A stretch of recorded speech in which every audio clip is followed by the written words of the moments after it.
Slavery, though officially abolished, continues to influence modern society through deeply rooted racial stereotypes and systemic inequality. Many people believe slavery ended when laws changed, chains were removed, and history books closed that chapter. But history does not disappear simply because time passes. Its ideas, narratives, and distortions often survive, quietly shaping how societies think, speak, and judge. What if some of the language we use, the stereotypes we unconsciously accept, and the cultural norms we see as normal today are not accidents but echoes of a system built to justify cruelty, domination, and exploitation? Slavery was not only a labor system, it was an ideology.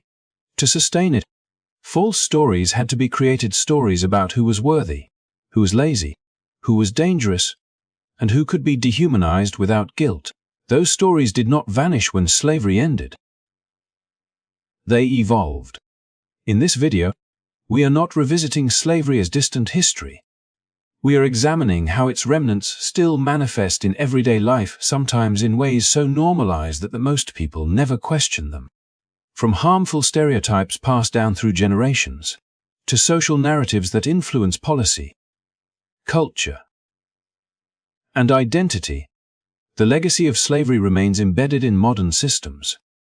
This is not about blame. It is about awareness. Understanding how the past shapes the present gives us the power to challenge assumptions, reject inherited myths, and build a more honest view of history. When we see clearly, we can choose differently. If you value deep, thoughtful content that uncovers hidden truths and connects history to the world we live in today, make sure to like this video, subscribe to the channel, and turn on notifications. Your support helps us continue these important conversations. Stay with us because what you are about to learn may change how you see the present forever. White supremacist narratives during slavery deliberately distorted the image of black people to justify extreme cruelty and dehumanization. And these distortions did not exist in isolation. They were carefully constructed stories, woven into law, religion, science, and everyday language, designed to make the unthinkable appear reasonable. As we begin to connect this truth with what we have already explored, a clearer picture emerges. Slavery was not sustained by force alone, but by ideas powerful enough to shape how entire generations understood humanity itself. To maintain a system built on exploitation, enslavers needed more than chains and weapons. They needed moral permission. That permission came in the form of narratives that portrayed black people as inferior, dangerous, incapable of self-control, or naturally suited for servitude. These ideas were repeated so often and presented with such confidence that they began to feel like common sense rather than deliberate propaganda. Over time, cruelty no longer required justification because it was framed as necessity, discipline, or even benevolence. Religion was reshaped to serve this purpose, with selective interpretations used to suggest that slavery was divinely sanctioned. Pseudoscience followed, measuring skulls, inventing hierarchies, and presenting biased conclusions as objective truth. Popular literature and newspapers echoed these themes, reinforcing the belief that black suffering was either deserved or insignificant. Each narrative supported the next, creating a closed loop where oppression validated itself. Within this framework, empathy became dangerous, because acknowledging shared humanity would threaten the entire system. These stories did not merely describe black people. They defined them in the public imagination. Black men were framed as physically strong but intellectually inferior, a contradiction used to justify forced labor while denying autonomy. Black women were stripped of dignity and complexity, portrayed in ways that erased their vulnerability and made exploitation easier to ignore. Children born into slavery were not seen as individuals with futures, but as extensions of property, shaped by narratives that denied them innocence from birth. As slavery formally ended, These ideas did not dissolve. They adapted. The language softened. The imagery changed. But the core assumptions remained embedded in institutions and culture. What had once been said openly now appeared in subtler forms through stereotypes. Selective storytelling and unequal standards of judgment. The same narratives that once excused physical domination evolved into narratives that rationalized exclusion, neglect, and unequal treatment, all while claiming neutrality. This continuity explains why the legacy of slavery feels both distant and familiar. The systems changed, but the stories lingered. When society continues to view certain groups through a distorted lens shaped by centuries-old propaganda, inequality can persist without appearing intentional. Harm becomes easier to dismiss when it is framed as coincidence, culture, or personal failure rather than the result of inherited myths. Understanding this connection is essential, because narratives shape reality. They influence what problems are acknowledged, whose voices are believed, and which injustices demand attention. When distorted stories go unchallenged, they quietly guide decisions, policies, and perceptions, often without conscious awareness. Recognizing their origins allows us to see that many modern assumptions are not natural truths, but echoes of a system designed to deny humanity. By linking these historical narratives to their present-day shadows, the story of slavery shifts from something that happened long ago to something that still speaks, still influences, and still demands reflection. Only by tracing these ideas back to their roots can we begin to understand how deeply the past continues to shape the present, and why confronting these narratives is not about rewriting history, but about finally seeing it clearly. Certain vulgar terms in modern language are theorized to originate from acts of humiliation imposed on enslaved people. And when placed alongside the narratives already explored, this idea reveals how deeply the legacy of slavery can reach into everyday life. Language is often treated as neutral, something we inherit without question. Yet words carry histories. They absorb the values, power structures, and moral compromises of the societies that created them. In a system like slavery, where domination depended not only on physical control but also on psychological degradation, language became another tool of power. Within the world of slavery, humiliation was not accidental. It was deliberate, ritualized, and meant to break identity as much as resistance. Enslaved people were stripped of names, titles, and family roles, replaced with labels that reduced them to objects or functions.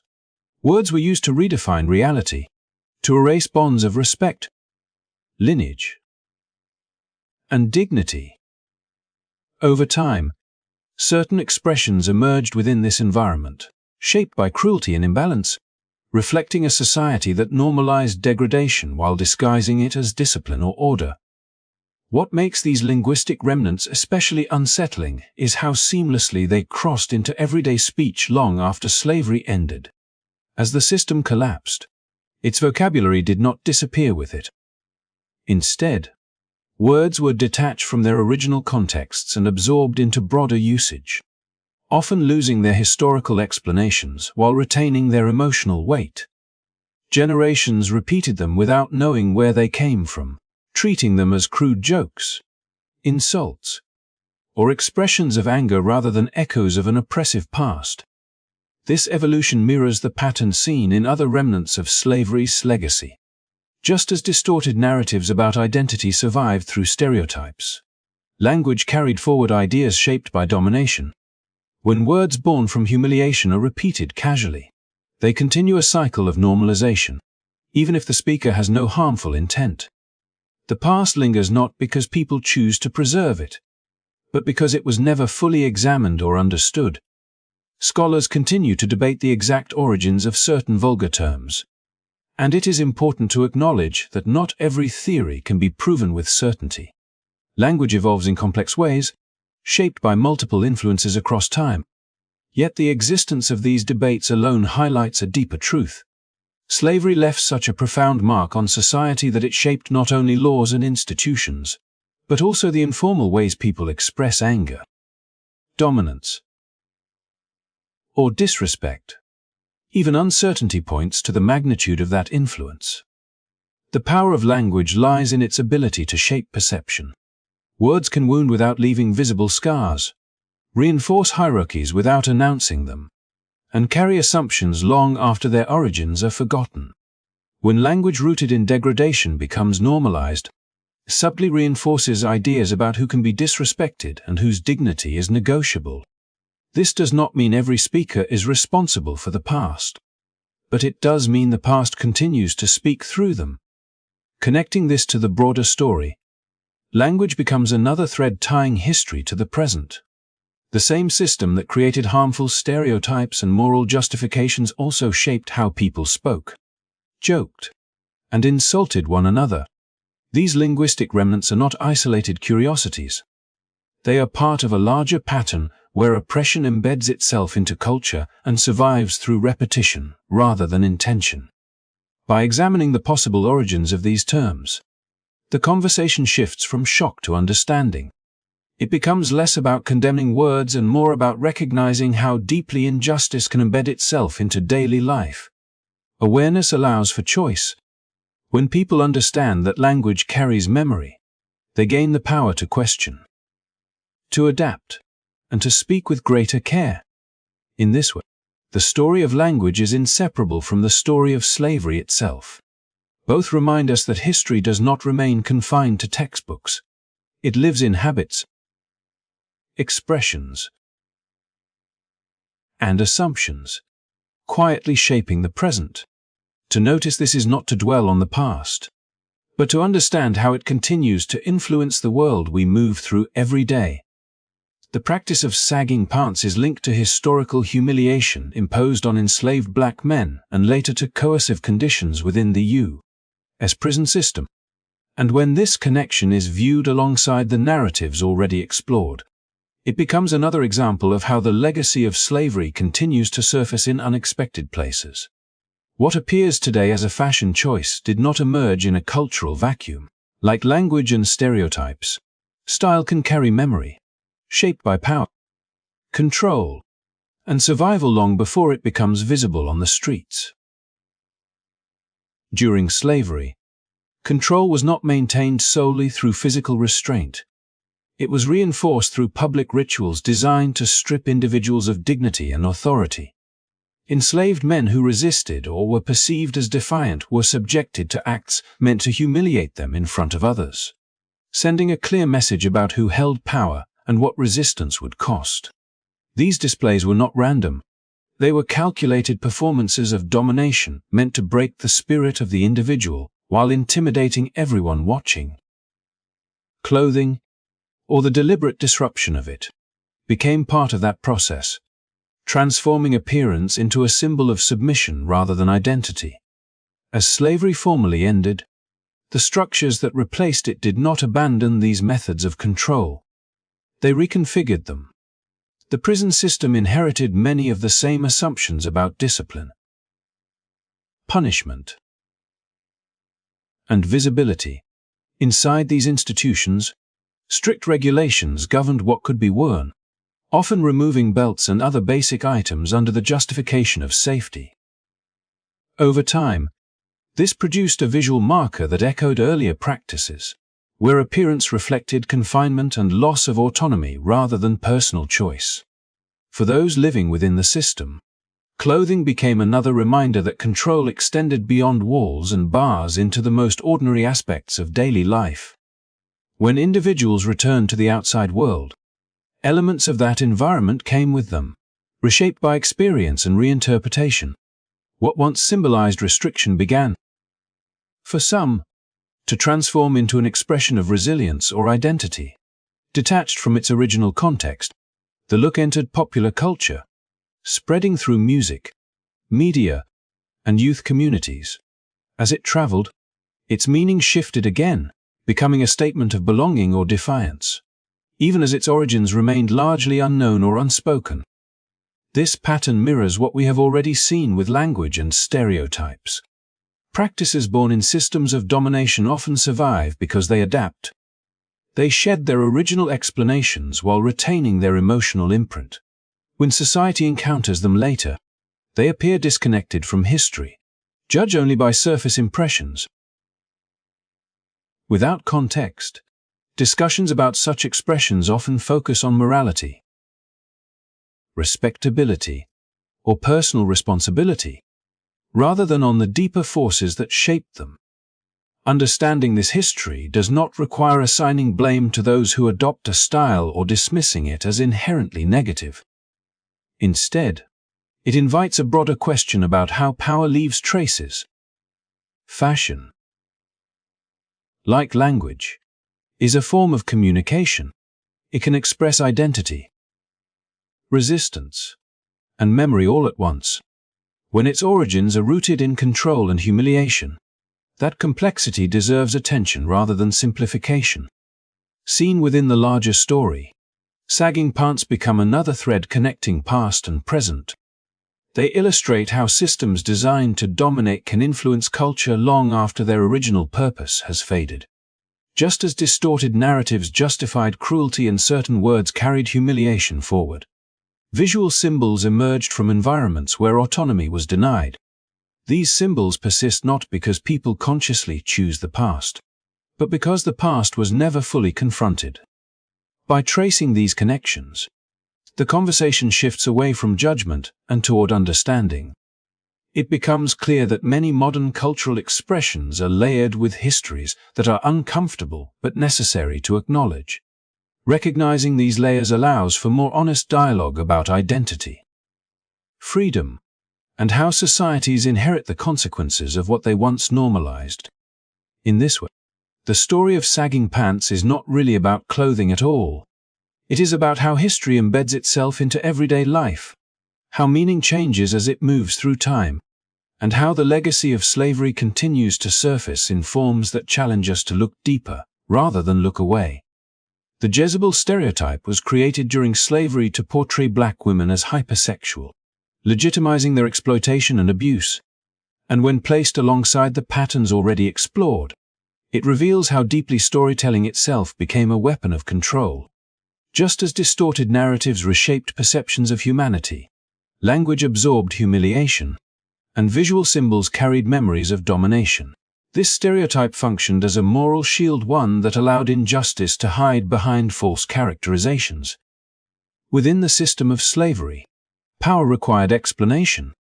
Enslavers needed a way to reconcile their actions with the values they claimed to uphold, and so stories were crafted that shifted responsibility away from the oppressor. Black women were not seen as individuals with emotions, vulnerability, or agency, but as caricatures defined by desire rather than dignity. By portraying them as naturally immoral or endlessly available, the system erased the reality of coercion and reframed exploitation as something deserved or even invited. This narrative did not emerge by chance. It was reinforced through selective interpretations of religion, biased observations presented as cultural truths, and public practices that stripped women of privacy and humanity. Bodies were scrutinized, judged, and displayed in ways that reinforced the idea that they were objects rather than people. Over time, repetition transformed fiction into assumption. What began as justification hardened into belief, and belief shaped behavior. The power of the Jezebel stereotype lay in its ability to silence. If a woman was assumed to lack virtue, her suffering could be dismissed, her voice could be doubted, her pain could be ignored. This dynamic mirrored the broader logic of slavery, where distorted narratives made empathy inconvenient and accountability unnecessary. Much like the language that carried humiliation forward or the visual markers shaped by control, this stereotype embedded itself into the cultural fabric, surviving the end of slavery by adapting rather than disappearing. After emancipation, the conditions changed, but the story remained. The stereotype followed black women into a society that offered limited protection and little credibility. Legal systems often failed them. Social norms questioned their respectability, and public opinion continued to view them through a lens crafted centuries earlier. The same narrative that once excused exploitation now justified neglect, disbelief, and unequal treatment, all while claiming neutrality. As mass media expanded, the stereotype found new forms. Popular culture, film, and entertainment often leaned on exaggerated portrayals that echoed old assumptions, while presenting them as harmless or entertaining. These depictions rarely acknowledged their origins, yet they reinforced the same ideas, that certain bodies existed primarily for consumption rather than complexity. When repeated often enough, these images shaped expectation, influencing how people were seen and how they were treated. This continuity connects directly to the broader story we have been tracing. The Jezebel stereotype did not survive because people consciously chose it, but because it was built into systems of storytelling that rewarded simplicity over truth. Like other remnants of slavery's legacy, it thrived in spaces where history was fragmented and context was lost. Without understanding where the narrative came from, society continued to reproduce its effects. Recognizing this pattern shifts the conversation. It becomes clear that stereotypes are not merely offensive ideas. They are tools with histories. They shape who is believed, who is protected, and who is dismissed. When a society inherits such narratives without questioning them, inequality can persist even under the appearance of progress. By linking the Jezebel stereotype to the broader mechanisms of control used during slavery, its role becomes unmistakable. It was never about describing reality. It was about managing perception. It served the same purpose as distorted racial narratives. Dehumanizing language and symbolic acts of humiliation to make injustice easier to accept and harder to challenge. Understanding this allows for a deeper reckoning. It invites reflection not only on the past, but on how stories continue to influence the present. When inherited narratives are examined rather than repeated, space opens for more honest representations, ones that restore complexity, dignity, and humanity where they were once deliberately erased. Enslaved black women were treated as reproductive commodities, with forced reproduction used to expand the slave population. And this reality sits at the center of everything already discussed. The distorted narratives, the degrading language, the stereotypes that justified exploitation, all of them converge here, where human life itself was reduced to a calculation. Slavery did not merely extract labor from bodies. It sought to control the future by controlling birth, lineage, and inheritance. Within the logic of slavery, a woman's ability to give life was stripped of its humanity and reframed as economic value. Enslaved women were not recognized as mothers in the full sense of the word, but as producers of laborers whose children automatically inherited their status. This system ensured that slavery could sustain itself internally, turning family bonds into mechanisms of profit. Birth was no longer a personal or sacred event. It became an extension of ownership. This reality did not exist separately from the stereotypes already described. The false portrayal of black women as morally loose or emotionally hardened served a specific purpose. It made the violence of forced reproduction easier to ignore and easier to justify. If a woman was imagined as naturally resilient or endlessly willing, her suffering did not need to be acknowledged. The story erased her vulnerability while preserving the system's sense of legitimacy. Motherhood under slavery was shaped by constant uncertainty. Children could be taken, sold, or separated without warning. Bonds formed in fear, not because love was absent, but because survival required emotional restraint. Even this trauma was reframed by enslavers as proof that enslaved women were less maternal, less sensitive, less human. The system created the wound and then blamed the wounded for its existence. This manipulation of narrative mirrors the patterns seen throughout the legacy of slavery. Just as language carried humiliation forward and stereotypes framed exploitation as normal, reproduction was transformed into a tool of control. The ability to create life was exploited while the right to protect that life was denied. In this way, Slavery reached beyond the present moment and into generations yet unborn. After emancipation, the formal structure that enforced forced reproduction ended, but its consequences did not. The trauma carried by families, the disruption of lineage, and the persistent devaluation of black motherhood continued to shape social realities. Systems that once openly treated women as property were replaced by institutions that often failed to protect them, listen to them, or respect their autonomy. The logic changed its appearance, but not its impact.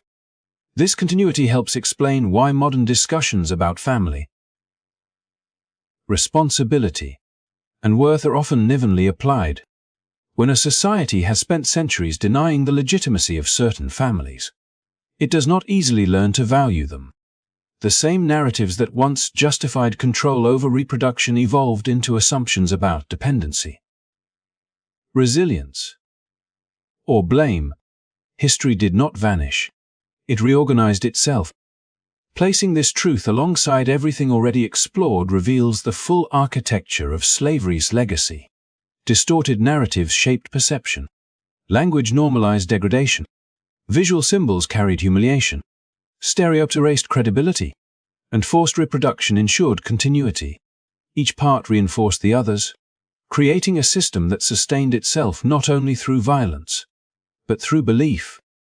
Understanding this history is not about reducing people to their suffering. It is about restoring what was denied. Recognition. Enslaved black women were not passive figures in history. They endured an impossible reality while preserving culture, memory, and resilience under conditions designed to erase them. Their humanity existed despite a system built to deny it. When this story is told clearly, it reshapes the present. It challenges inherited assumptions about family, worth, and agency. It reveals that many modern inequalities are not accidents, but outcomes of a past that deliberately controlled life at its source. Seeing this connection does not trap us in history. It gives us the clarity to understand how deeply the past still speaks and why listening matters. After emancipation, stereotypes like Jezebel did not disappear with the collapse of slavery. Instead, they adapted, finding new life in media and popular culture, quietly reinforcing racialized and sexualized portrayals of black women. When the legal framework of slavery ended, the stories that sustained it were never fully dismantled. They simply shifted their form. What had once been spoken openly as justification became suggestion, implication, and entertainment, allowing old assumptions to persist without openly naming their origins. In the years following emancipation, black women entered a society that claimed freedom while offering little protection from inherited narratives. The same myths that once excused exploitation now shaped how black womanhood was represented and understood. Popular imagery began to circulate that emphasized exaggeration over humanity, reducing complex lives into narrow roles that felt familiar because they were built on centuries-old distortions. These portrayals were not neutral reflections of culture. They were echoes of a past that had trained audiences to see certain bodies in limited ways. As mass media expanded through theater, advertising, film, and later television, these patterns became more deeply embedded. Characters were often written to fit expectations rather than reality, framed as seductive, morally loose, or emotionally shallow, while their full range of experiences remained unseen. Over time, repetition turned representation into perceived truth. When audiences see the same images again and again, those images begin to feel natural, even inevitable, regardless of how incomplete or inaccurate they may be. This process mirrors the earlier use of narrative during slavery. Then, distorted stories allowed exploitation to appear justified. Now, stylized portrayals allowed inequality to appear coincidental. The medium changed, but the function remained the same. By presenting stereotypes as entertainment or artistic expression, Society distanced itself from responsibility while continuing to benefit from familiar hierarchies of perception. These portrayals carried real consequences beyond the screen. When media consistently frames a group in narrow ways, it influences how that group is treated in everyday life. Credibility is questioned, vulnerability is overlooked, and complexity is denied, just as the Jezebel stereotype once erased the reality of coercion. Its modern echoes can still make it harder for black women to be seen as deserving of empathy. Protection or belief. The story does not need to be stated explicitly to shape outcomes. It only needs to be familiar. What makes this persistence particularly powerful is its subtlety. Unlike the overt propaganda of the past, modern representations often appear progressive on the surface, while quietly reproducing old assumptions beneath new aesthetics. This allows stereotypes to survive scrutiny, because they no longer look like relics of injustice. They look like trends, tropes, or creative choices, yet their roots remain firmly planted in a history that denied dignity. Placed alongside everything already explored, this continuation feels less surprising. Language carried humiliation forward. Visual symbols evolved from control into culture. Narratives justified domination and then reshaped themselves to fit new eras. Media portrayal is simply another channel through which the same ideas traveled. Each generation inherited fragments of the story without being taught where they came from. Recognizing this pattern does not mean rejecting culture or condemning creativity. It means understanding how power shapes storytelling and how absence can be as influential as presence. When certain perspectives dominate while others are missing, the result is not balance, but distortion. The legacy of slavery survives not only in what is said, but in what is repeatedly shown and rarely challenged. When these portrayals are examined critically, the narrative begins to loosen its grip. Awareness interrupts repetition. It allows room for stories that reflect complexity rather than caricature, humanity rather than myth. In that space, the past loses some of its power to quietly shape the present. This is why the persistence of stereotypes in media matters. It is not about isolated images or individual works, but about continuity. The same system that once relied on false narratives to sustain itself continues to influence how stories are told and received. Seeing this connection clearly brings the conversation full circle, revealing how deeply history remains woven into culture, and why understanding that connection is essential to moving forward with clarity rather than illusion. The welfare queen stereotype evolved from slavery-era myths of black laziness and later became a powerful tool to stigmatize black women and justify restrictive social policies, bringing this story to a sobering and necessary conclusion. What began centuries earlier as a way to excuse exploitation did not fade with emancipation. It transformed into a modern narrative that shifted blame onto those already burdened by historical injustice. The chains were no longer visible, but the assumptions behind them remained firmly in place. During slavery, portraying black people as idle or irresponsible served a clear purpose. It reframed forced labor as correction rather than cruelty and positioned oppression as order. After slavery, that same myth found new expression in economic language, reshaped to fit a society that claimed equality while denying opportunity. When poverty emerged from generations of exclusion, the narrative did not question the system that produced it. Instead, it questioned the character of those living within it. The figure of the welfare queen became a symbol stripped of context and complexity. She was depicted not as someone navigating structural barriers, but as a moral failure, someone taking advantage rather than surviving. Media repetition and political rhetoric elevated this image until it felt representative, even though it never reflected reality. In doing, responsibility shifted away from unequal systems and onto individuals who had inherited their consequences. This stereotype did more than distort perception. It shaped policy. Social programs were debated and redesigned around suspicion rather than support, framed by the idea that assistance encouraged dependency rather than stability. The language used was rarely explicit, yet the target was clear: By invoking an image rooted in older myths, policymakers could argue for restriction while appearing neutral. Even responsible, the past had learned how to disguise itself.